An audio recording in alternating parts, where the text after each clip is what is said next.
Okay, good day mga brad. Okay, ito yung comparison ng dalawa, no? Yung Cranston na S9 and yung Ace-O-Fix na C5. Okay, C5 is also the same as T1. So, maraming model number yan eh. Depende kung sino yung nag-aalok. Pero pag galing yan ng Ace-O-Fix, ang designation niya sa Ace-O-Fix is Ace-O-Fix C5, no? C, no? Charlie 5. Kasi nga 5 speed lang. Okay. Yan. Okay, ito naman si Cranston S9, no? Kasi alloy ito, alloy yung kanyang frame, alloy din naman yun. Pero ito, alloy frame na ang construct o yung pinaka parang kinopya yung C-line ng Brompton. Yan. Yan o, kapal. Yan, against doon, no? Yan.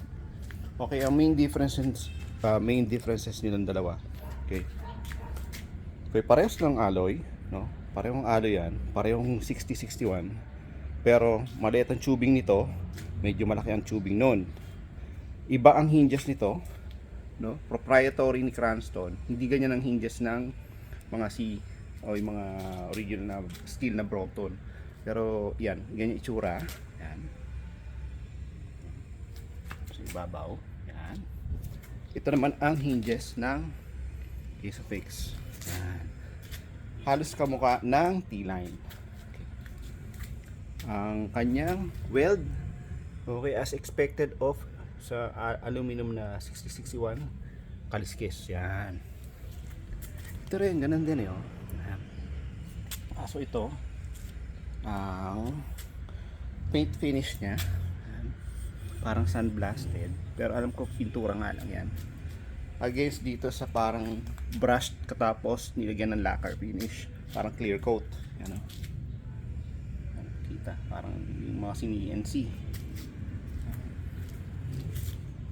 Ito, nawala na kasi yung pagkakaliskis. Tapos, ang headset, ito yung lumang headset, no? Which is yung makikita rin sa mga lumang Brompton, yung mga lumang Brompton, no? Yan. Pero ito, ang headset na nito, yung bago, no? Yan, integrated na. Tapos, ang kanyang carrier yan, ito. Ganun, ito plastic na plastic eh, ano? So, baka pag naglagay ka rito, talbog lang yan. Okay. Ang kanyang locking mechanism, yan nasa gitna. Doon siya naglalatch doon. Yan, papunta doon, no? Kumpara dito, ayun na siya. Yon, pupunta doon. So, kamukha ng mga T-line at saka ng G-line. Okay, standard, ito may kasamang rack, ito wala. Ang easy wheel nito ay talaga po ano, plastic, pero ano eh, magandang umikot. Yan, kasi Light Pro eh. Light Pro yan. Kasi si Cranston kasi, no, at si Light Pro, matagal nang magka-partner yan, no. Ang pinaka parang yung business relationship nila, no, goes back kasi si Light Pro nagsusupply ng mga parts kay Cranston. Si Cranston naman ang nagsusupply ng frame papunta kay Light Pro. Kaya si Light Pro may available din niya sa Shopee under the brand na Light Pro. S9 din. Pero imbis na Cranston, nakalagay Light Pro. Meron pang isang variant yan eh. Yung si tinatawag nilang si Pocket Bikes. Hindi Pocket Bikes. Basta may pocket eh. Pocket something. No. Si Pocket Wing. Yun, Pocket Wing. Parehong-pareho yan. Kung ano yung nakikita nyo, yan na yun. Yan yun. Pero ito, don't be fooled. Hindi yan yun eh. Ang pinalitan ko na kasi yan. Yung handlebar, yung saddle tsaka yung pedal. Pinalitan ko ng iba kasi nga ito yung gagamitin ko, no? Ito yung usually na ginagamit ko. So lahat ng contact points, which is yung handlebar, yung saddle and yung pedal, pinalitan ko na mamatch sa akin. Kaya ganyan na itsura. Pero pag binili niyo yung ganyan, hindi ganyan yan. Ang saddle kasi yan originally 3D printed, no? Carbon. Ito kasi Japix na WTB bolt. Yan kasi ang nagswak sa akin eh. So yan ang ginagamit ko. Ito naman parang power saddle. Pero carbon yan. Tapos yan ang kanyang handlebar, no? Carbon din. Ang nakaka-install kasi dito originally carbon din. Okay nga pala, ang pagkakaiba nila, no? Yung stem 2 volt, ito ang stem dahil ito yung bago na 4 volt na, no? And ano pa ba? Yan. Ito ang nakasupply sa kanya originally. Yan, detachable pedals. Left lang, sa right fix, no? Ito kinabit ko detachable. Pero nakakabit diyan originally ay folding ni Light Pro.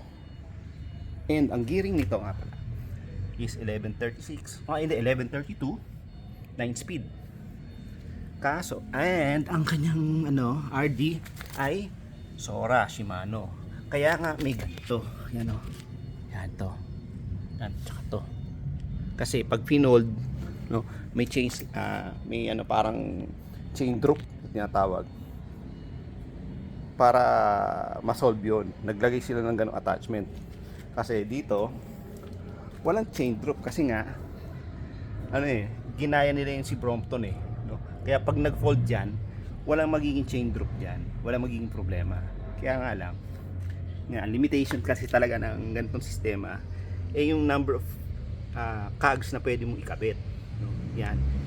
So wala pa yata akong nakikita as of the ewan ko lang kung meron talaga na dadami pa sa 7, no? Kasi ito pwede 7 pero not advisable. Sabi nung manufacturer not advisable kasi hindi nga raw siya mag-shift ng maayos. Sa 5 speed wala kang magiging problema, no? And then brakes nila pareho, pareho. Yan. C clamp. Yan. Pareho, mukhang iisa lang ang supplier. Ito comes with fenders and a rack. Ito doesn't come with fenders and rack. And mas mahal to. Yun, mura siya ng 5,000. Baba. Yun lang. Pareho silang Halotech. Ang cranks. Yan, pareho Halotech. Kaya lang ito ay 53. Ito ay 50. No? Kaya yan yung kanyang lock, seat clamp. No, seat clamp. Ito rin. Yan. Okay, ang kanyang suspension block bilog yung katulad ng original sa Brompton.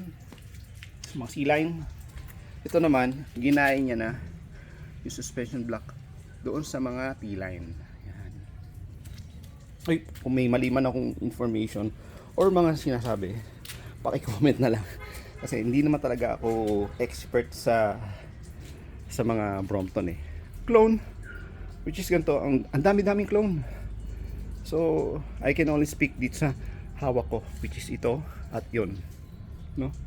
Nga pala, itong yan yung itsura ng fork, itong S9. Yan. Diyan ako nagandahan eh, kaya ito nabili ko nung una eh. Yan. Against ito, ang fork which is carbon na. Yan. Carbon. Tapos nga ang easy wheels naman talaga nito, ayan. Ito carbon to eh. Ayan. Kaya lang hirap siyang gumulong Kasi talaga para lang mailagay, pang display lang. Masabi lang na mayroon siyang easy wheel, pero hirap gumulong yan. Talaga kasi parang ang objective talaga dito eh, mapababa ang kanyang bigat eh, o yung weight, overall weight eh. Kaya lahat ng yung mga minor na magiging problema, as in, hindi naman talaga nila na-address, no? Forma lang talaga. Ito, syempre dahil pinag-obra mo yung Shimano, nagkaroon ng konting ano. Basta, overall kapag riding, mas gamay ko to. Ito, isang to. Itong Cranston, over doon. Pero kung pormahan, tsaka sa gaang, no? Flat lang din naman ang tatakbuhan nyo. Ang ruta, flat lang. Walang climbing, no? Yan, pwede. Yan, pwede. Pero kapag may climbs, dito ako. Kasi nga, doon sa gear na ino-offer niya. Ano? O para naman doon, yun o. Liit. Pero yun, tunog mayaman. To, tunogan lang. Tunog may kaya lang. Yan, okay. So yun lang. We'll be updating you siguro sa mga nagsusubaybay nito, no?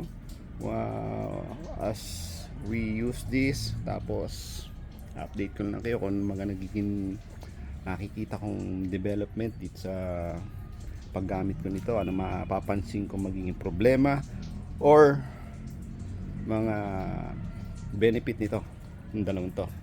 Okay. Nga pala, from the box, out of the box, pareho, no? Itong si Cranston at si Ace of X. Yan, sinabi ko na sa nag-feedback na ako sa manufacturer eh. Parehong binding ang headset. Hirap iliko. No, parang mayroong pumipigil. So inadjust ko na to and inadjust ko na yun. So medyo okay na. No? Okay na siya. So yun lang po. Maraming po salamat. No? At yan, huling pista.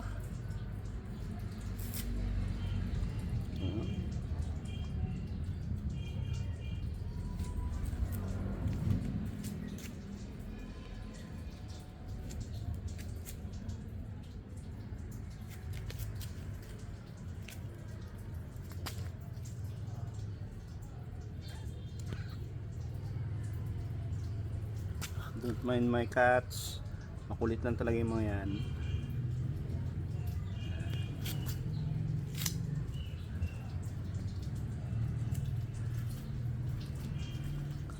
Okay. Yun lang po. Maraming pong salamat.